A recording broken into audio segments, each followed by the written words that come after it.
अब आपको सीधा कर्नाटक लिए चलते हैं, जहां पर प्रधानमंत्री नरेंद्र मोदी पहुंचे हुए हैं, जनसभा को संबोधित कर रहे हैं। सुनिए। ಬಹುಮತ बीजेपी सरकार कर्नाटका का ये चुनाव केवल 5 वर्ष के लिए सरकार बनाने मात्र का चुनाव नहीं है। ये कर्नाटका को देश में नंबर 1 राज्य बनाने का चुनाव है। ये विकसित भारत के लिए कर्नाटका की बड़ी भूमिका तय करने वाला चुनाव है। और भारत विकसित तभी होगा जब कर्नाटका का कोना कोना विकसित होगा। विकसित कर्नाटका यानी कर्नाटका के हर अंचल का संतुलित विकास। विकसित कर्नाटका यानी राज्य में विकास के ढेर सारे ग्रोथ सेंटर्स। कर्नाटका की जनता अब अपने इस सपने से पीछे नहीं हटना चाहती। मैं जानता हूं आप सब एक ऐसा कर्नाटका चाहते हैं जहां हाईवे और एक्सप्रेसवे का विस्तार होता रहे। आप एक ऐसा कर्नाटका चाहते हैं जहां मेट्रो की सुविधा और ज्यादा जिलों तक हो। आप एक ऐसा कर्नाटका चाहते हैं जहां अधिक संख्या में वंदे भारत जैसी आधुनिक ट्रेनें चले। आप एक ऐसा कर्नाटका चाहते हैं जहां हर खेत में सिंचाई की आधुनिक सुविधाएं हो। पिछले 5 वर्षों में सामान्य मानवी ने कर्नाटका में विकास की जो रफ्तार देखी है, उसके बाद वो रुकना नहीं चाहते। और आपके इस सपने को पूरा करने का बीड़ा बीजेपी ने उठाया है। साथियों, कर्नाटका को देश का नंबर 1 राज्य बनाने के लिए यहां डबल इंजन सरकार का बने रहना बहुत जरूरी है। जब केंद्र की बीजेपी सरकार और राज्य की बीजेपी सरकार की डबल शक्ति लगेगी तो कर्नाटका को नंबर 1 बनने से कोई नहीं रोक पाएगा। डबल इंजन सरकार से जो फायदा होता है उसका एक उदाहरण कर्नाटका में आया विदेशी निवेश है। भाजपा सरकार की वजह से देश में विदेशी निवेश में रिकॉर्ड बढ़ोतरी हुई है। इसकी वजह से कर्नाटका में भी रिकॉर्ड विदेशी निवेश आया है। कांग्रेस की सरकार में हर साल 30,000 करोड़ रुपए के आसपास विदेशी निवेश कर्नाटका में आता था। बीजेपी की सरकार में अब हर साल करीब 90,000 करोड़ रुपए का विदेशी निवेश कर्नाटका में आ रहा है। ये कांग्रेस सरकार के मुकाबले 3 गुना से भी ज्यादा है। और आपको ध्यान रखना है, ये उपलब्धि किस समय हुई? इतना बड़ा महामारी का संकट था, युद्ध चल रहे थे उसके बावजूद भी ये हासिल किया है। साथियों, डबल इंजन का सरकार का मतलब होता है डबल बेनिफिट, डबल स्पीड। जब कर्नाटका में डबल इंजन सरकार नहीं थी तो छोटे छोटे प्रोजेक्ट्स को पूरा करने में सालों लग जाते थे। पानी की कमी क्या होती है, ये कर्नाटका के किसानों, यहां की माताओं बहनों से बेहतर कोई नहीं जान सकता।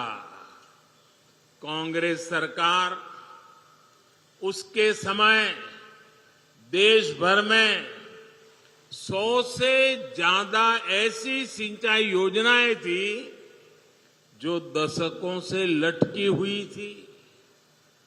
बीते 9 वर्षों में दशकों से अधूरी 60 से ज्यादा सिंचाई परियोजनाओं को हम पूरा कर चुके हैं। इनमें से अनेक प्रोजेक्ट कर्नाटका के भी हैं। यहां बीदर में भी महकर लिफ्ट इरिगेशन परियोजना जैसे अनेक सिंचाई के प्रोजेक्ट पर आज तेज गति से काम चल रहा है। साथियों, आज आप सभी देखते हैं कि पीएम किसान सम्मान निधि किसानों का कितना लाभ किया है। अब छोटे छोटे खर्चे के लिए किसानों को यहां वहां भटकना नहीं पड़ता। लेकिन मैं आज आपको एक और बात बताना चाहता हूं। जब हमने ये योजना शुरू की थी तो यहां कांग्रेस और जेडीएस की ही सरकार थी। लेकिन ये लोग लाभार्थी किसानों की सूची केंद्र सरकार को भेजने में ही रुकावटें पैदा करते थे, लिस्ट नहीं भेजते थे। बताओ, आप सोच सकते हैं कांग्रेस जेडीएस को किसानों से कितनी नफरत है। राज्य सरकार को एक नया पैसा नहीं देना था।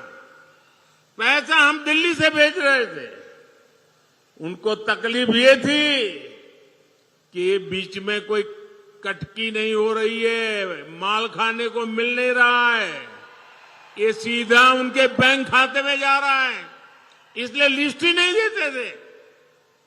साथियों, जब कर्नाटका में भाजपा की सरकार यहां आई तो उसने यहां के लाखों किसानों के नाम केंद्र की हमारी सरकार को भेजे। आज उसी वजह से यहां के लाखों किसानों को पीएम किसान सम्मान निधि के पैसे मिल रहे हैं। इतना ही नहीं, केंद्र सरकार ने अगर हर किसान के लिए 6,000 रुपया भेजे तो यहां की भाजपा सरकार ने उसमें 4,000 रुपया और जोड़ दिए, यानी किसानों को और ज्यादा मदद। मुझे खुशी है कि पीएम किसान सम्मान निधि का लाभ कर्नाटका के लगभग 60 लाख किसानों को मिला है। उन्हें केंद्र और राज्य सरकार से मिलाकर 18,000 करोड़ रुपए मिले हैं, जिसमें से लगभग 400 करोड़ रुपए तो यहां बीदर के किसानों को दिए गए हैं। आप जरा याद कीजिए कि कैसे कांग्रेस की सरकार भोले भाले किसानों को हर चुनाव के पहले कर्ज माफी के नाम पर धोखा देती थी। चुनाव से ठीक पहले वो किसानों के कर्ज माफी का ड्रामा करने लग जाते थे और कर्ज माफी धरती पर कभी उतरती नहीं थी। ये इन्होंने छत्तीसगढ़ में वादा किया, राजस्थान में वादा किया, अभी तक किसानों के खाते में कुछ गया नहीं है। और जो जाता था वो भी उनकी पार्टी से जुड़े हुए कुछ ही किसानों को जाता था। ऐसे किसान जिनका बैंक में खाता हो, जिन्होंने बैंक से लोन लिया हो, उन्हीं के नसीब में ये कुछ दाना पानी डाल देते थे। जबकि सच्चाई ये थी कि जिन करोड़ों छोटे किसानों को सबसे ज्यादा मदद की जरूरत थी, उनको तो न कभी बैंक में खाता था, न बैंक ने कभी वो 1 रुपये का उनको लोन दिया था। वो तो बेचारे बाहर से, बाजार में से, साहूकार के पास से महंगे ब्याज से कर्ज उठाते थे और कर्ज माफी का फायदा उनको तो कभी नसीब ही नहीं होता था। कांग्रेस का असली यही चेहरा है। साथियों, इस क्षेत्र में गन्ना भी बहुत होता है। कांग्रेस ने गन्ना किसानों को भी अपने हाल पर छोड़ दिया था। हम गन्ना किसानों की समस्याओं को भी प्राथमिकता पर दूर कर रहे हैं। गन्ना किसानों की मदद के लिए ही हमने पेट्रोल में इथेनॉल की ब्लेंडिंग बढ़ाने का फैसला किया। आज देश पेट्रोल में 20% इथेनॉल ब्लेंडिंग की तरफ तेजी से आगे बढ़ रहा है। कांग्रेस सरकार के समय देश में सिर्फ 40 करोड़ लीटर इथेनॉल का उत्पादन होता था। अब हमारी सरकार में इथेनॉल का उत्पादन बढ़कर 400 करोड़ लीटर से भी ज्यादा का हो गया है। इथेनॉल का उत्पादन बढ़ने से, पेट्रोल में उसकी ब्लेंडिंग बढ़ने से सबसे ज्यादा लाभ गन्ना किसानों को भी हुआ है। इस बजट में हमारी सरकार ने गन्ना किसानों के हित में एक और बड़ा फैसला लिया है। हमने गन्ना कोऑपरेटिव्स को, यूपीए सरकार ने जो चूना लगाया था 10,000 करोड़ का चूना, हमने इस बजट के अंदर उस 10,000 का जो उन पर चूना लगाया था वो भी माफ कर दिया। हमने उसकी राहत भी दे दी। इसका भी लाभ देश के गन्ना किसानों को मिलेगा। हमारी सरकार ने मिलेट्स, श्री अन्न को अंतर्राष्ट्रीय बाजार तक पहुंचाने का भी अभियान चलाया है। हमारे यहां तो ज्वार की रोटी आप लोगों को बहुत पसंद है, घर घर में खाई जाती है। ये ज्वार और उसकी रोटी जब दुनिया के कोने कोने में पहुंचेगी तो उसका भी लाभ यहां के किसानों को होगा। साथियों,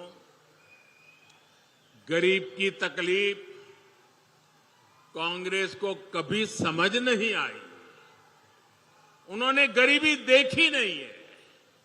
और कांग्रेस वो दल है जो विकास में भी राजनीति करती है, रोड़े अटकाती है, नकारात्मकता में भरी पड़ी है। इसका एक उदाहरण गरीबों को पक्के घर देने की योजना भी है। ये योजना तो 2019 से भी पहले से चल रही थी, लेकिन जब तक कर्नाटका में कांग्रेस की सरकार रही, उसने गरीबों के घर बनाने की स्पीड धीमी कर दी। गरीबों के साथ कांग्रेस इस अत्याचार को बीजेपी सरकार ने ही रोका। डबल इंजन की सरकार बनने के बाद हमने यहां घर बनाने की स्पीड को और तेज किया। देखते ही देखते 9 लाख के आसपास पक्के घर मिलना गरीबों को तय हुआ। इस योजना के तहत करीब 30,000 घर यही बीदर में ही बन रहे हैं। 30,000 घर आप कल्पना कर सकते हैं। और इनमें से हर घर कई कई लाख रुपए का, और वो भी हम घर महिलाओं के नाम पर करते हैं।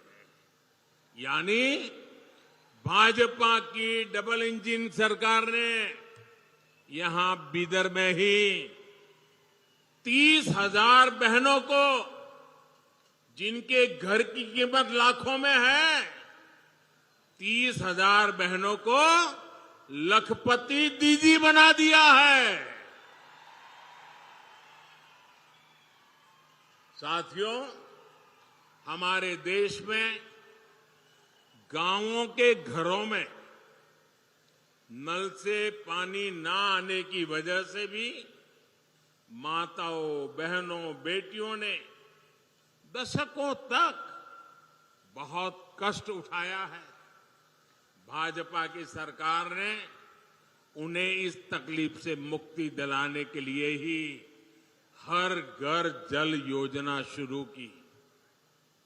आज देश भर में 9 करोड़ नए परिवारों को पाइप कनेक्शन से जोड़ा जा चुका है।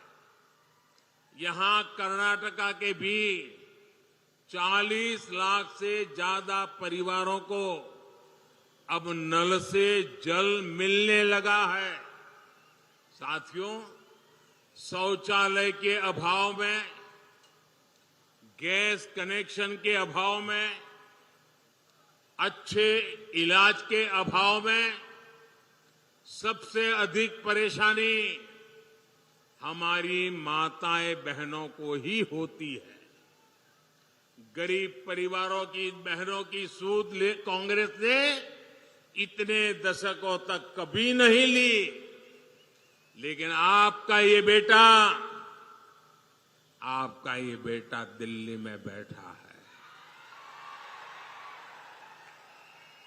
करोड़ों माताओं बहनों के बैंक अकाउंट बीजेपी ने खुलवाए, उसमें सरकारी मदद डायरेक्ट पहुंचे ये व्यवस्था बीजेपी ने की।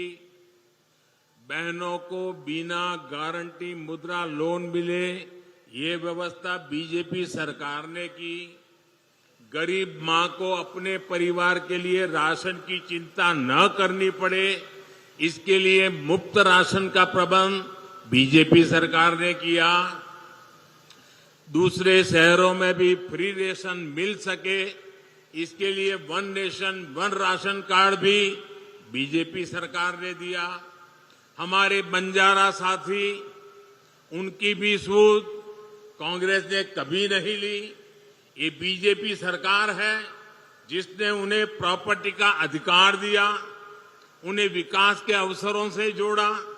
यही सबका साथ, सबका विकास, सबका विश्वास और सबका प्रयास का सुशान है। और साथियों, बीजेपी के इन सेवा कार्यों के बीच कांग्रेस ने क्या किया? कांग्रेस ने सिर्फ समाज को बांटा, जाति, मत, पंथ के नाम पर बंटवारा किया।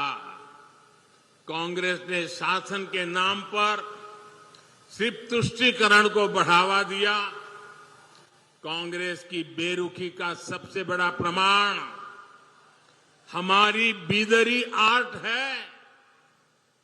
कुछ दिन पहले बीदरी आर्ट की दशकों तक सेवा करने वाले साथी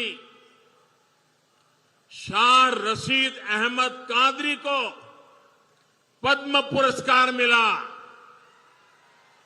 कांग्रेस की सरकार ने उन्हें सिर्फ हताशा दी थी, निराशा दी थी।